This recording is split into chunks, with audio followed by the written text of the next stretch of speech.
Baik, jamaah yang dimuliakan oleh Allah Subhanahu wa taala, tawassul yang dibolehkan adalah tawassul kepada orang yang soleh yang masih hidup di antara kita. Ya, adapun yang sudah meninggal dunia, ya apakah itu Nabi Shallallahu Alaihi Wasallam atau orang-orang yang setelahnya, maka kita dilarang untuk bertawassul dengannya.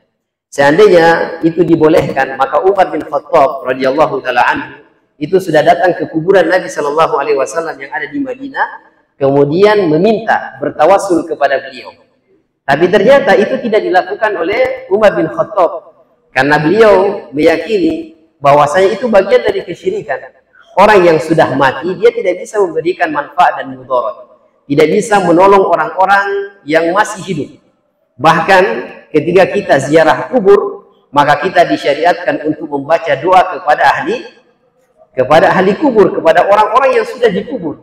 Bukan orang-orang yang sudah dikubur mendoakan kepada orang-orang yang menziarahi kubur. Sehingga doa yang kita baca, Assalamualaikum ya ahlad diyar minal muslimina wal muslimat wa inna insyaallah bikum lalahikun nas'alullaha lana wa lakumul afiyah.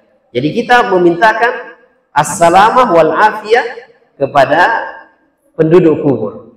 Adapun yang hidup, maka hendaknya dia, sewajibnya dia berdoa langsung kepada Allah Subhanahu wa taala.